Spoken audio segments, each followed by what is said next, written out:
The 2018 Honda Accord sedan has been hailed by critics as handsome, athletic and with charisma to spare, but shoppers are walking right by it in favor of crossovers and SUVs. Dealers' efforts to move the Accord have floundered, leaving a hefty inventory taking up space.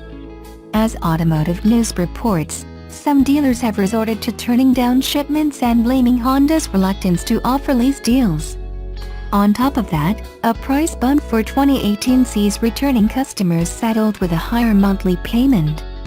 Understandably, Honda is reluctant to offer rebates as well, especially for a brand new car receiving high praise, and has historically prided itself on prioritizing retail rather than fleet sales. In auto industry speak, the Accord is facing a 104-day supply. That means that, theoretically, if Honda was to simply cease production, it would take 104 days for showroom inventories to be depleted. A comfortable supply for an automaker is about 3/4 of that, while a vehicle is considered in demand if there is about 30 days supply. As recently as last August, Honda's Accord supply stood at an enviable 65 days. The Accord has won the acclaim of the media, winning the 2018 North American Car of the Year.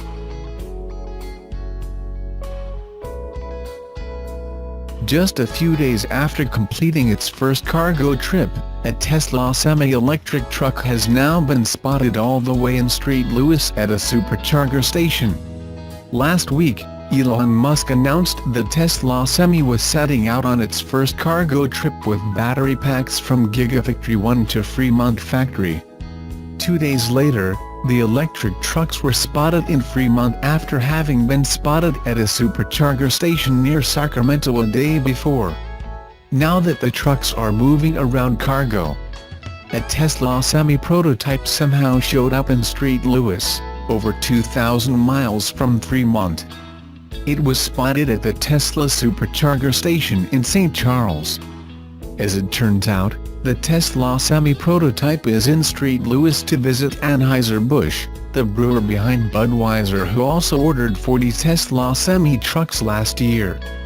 The vehicle was spotted by people visiting the local brewery. It's not clear if the Tesla Semi drove all the way from Fremont in just a few days, but it looks like the same gray prototype that Tesla has been using since the official unveiling of the electric truck program in November. Tesla claims a range of up to 500 miles with a full load, but the vehicle doesn't seem to be carrying cargo, so the range should be even greater, and therefore, it's not impossible that the truck made the trip with just a few charging stops. The automaker is working on a new charging technology called Megacharger for Tesla Semi, but we haven't seen those new stations yet, and it looks like Tesla's electric trucks are using the superchargers in the meantime.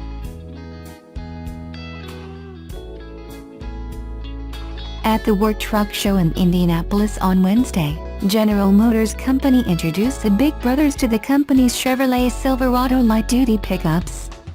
The new trucks, dubbed the 4500 HD, the 5500 HD and the 6500 HD, are the first ever Silverado Class 4, Class 5 and Class 6 chassis cab vehicles. GM expects eventually to gain 25% to 30% of the market for commercial trucks in these classes, comparable to its market share for commercial trucks prior to its 2009 bankruptcy. Those earlier trucks were sold under the GMC brand, but the company has no plans to sell new medium-duty trucks with that badge.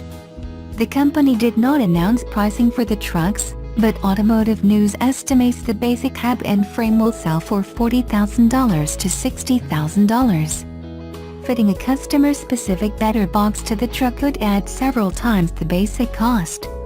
In its announcement, GM said it sold nearly 300,000 trucks to commercial and government buyers last year and gained 1.4 points of market share.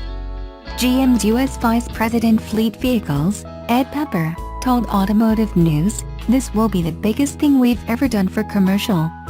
Pepper also noted that GM will have to gain share at the expense of Ford and to a lesser extent from Ram. Then there are adjacent sales. Pepper continued, "For every one of these trucks we sell, we think we're going to sell a van." We're going to sell a pickup and one of something else. GM has teamed up with Navistar to develop and build the trucks in Springfield, Ohio, and production is expected to begin late this year. Order guides and pricing will be released in the spring and summer of this year.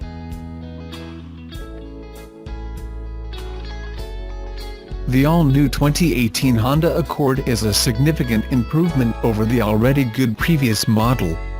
It won the North American Car of the Year award. According to Good Car Bad Car, sales are down significantly month to month over last year since the new Accord became available last fall. Part of this can be attributed to the general market shift away from sedans and toward crossovers and SUVs.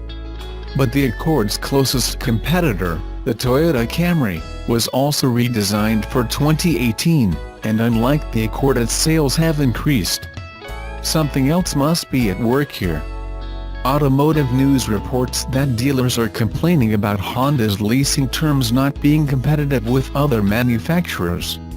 Honda quotes a standard 3-year Accord lease for a $249 monthly payment with $3,199 down on the base LX model. But the Camry is available for lease in Los Angeles for $219 a month with $1,999 down. In Miami, qualified buyers can lease a Camry for $199 per month with $3,198 down. Additionally, the Accord's $24,460 base price is higher than the previous model, as well as the base $23,495 Camry. This, plus leasing terms that aren't as competitive as the Camry's, means that customers at the end of a lease on a 2015 Accord are finding they will have to pay significantly more for a 2018 Accord and are shopping elsewhere. As a result, Accord inventory levels nationwide stood at a 104-day supply as of March 1. That's much higher than the industry average of a 70-day supply. Many dealers are declining further Accord shipments from the factory since their lots are already full of unsold models. Both the Honda Accord and Toyota Camry are excellent cars. You won't go wrong with either one. But customers want a deal, and for now, it seems the Camry is the better deal.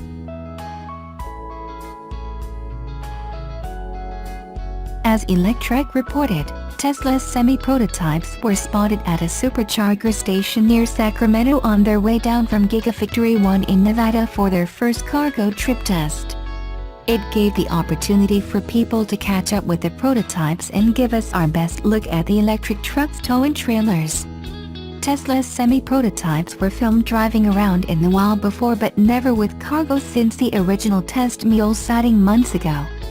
The vehicles were undoubtedly impressive in terms of torque and acceleration without cargo, but that's hardly surprising considering the advantages of electric motors in terms of performance.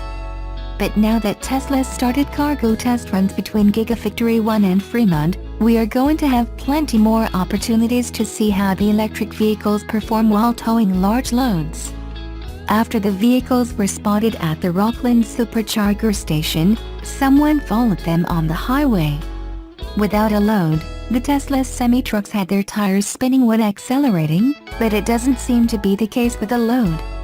As previously reported, those trucks are allegedly carrying battery packs made at Gigafactory 1 in Nevada, where Tesla produces stationary energy storage battery packs, like Power Packs and Powerwalls, and Model 3 battery packs.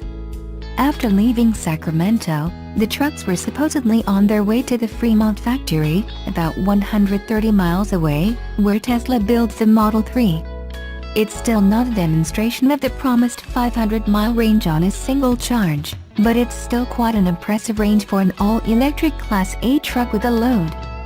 For example, Mercedes-Benz unveiled last month its latest all-electric truck, the e-Actros, which it claims can travel 125 miles on a single charge. Tesla is expected to continue its Tesla Semi-Test program over the rest of the year ahead of the planned start of production in 2019.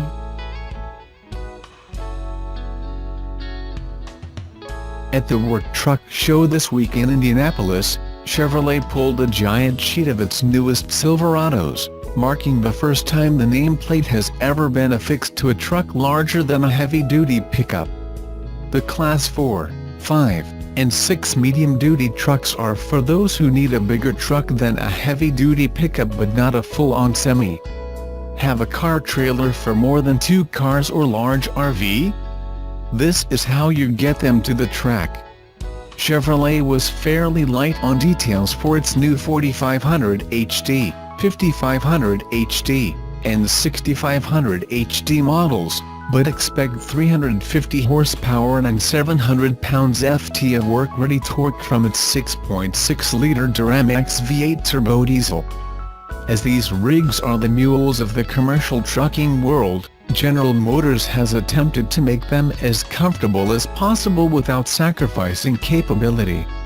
Ed Pepper, U.S. Vice President, GM Fleet said, "Chevy's designers and engineers were obsessed with making this Silverado the most customer-focused medium-duty truck of any major competitor. By customer-focused, I mean work-ready trucks that are easy to upfit, easy to drive, easy to service and easy to own. That means the Silverado medium-duty trucks will get commercial-grade features such as 7-cab-to-axle configurations, an easily accessible engine bay by way of a clamshell hood, power takeoff, PTO, and the venerable Allison transmission. At the same time, Chevrolet has fitted the trucks with air suspension for comfort, Apple CarPlay and Android Auto, and wireless mobile charging via an inductive charging pad. OnStar's 4G Wi-Fi hotspot makes an appearance too. For those of you who simply want the biggest truck money can buy without having to get a commercial driver's license, an aftermarket upfitter like Monroe will gladly fit it with a traditional pickup bed at some point. The new Silverados take the place of the discontinued Chevrolet Kodiak and GMC Top Kick trucks.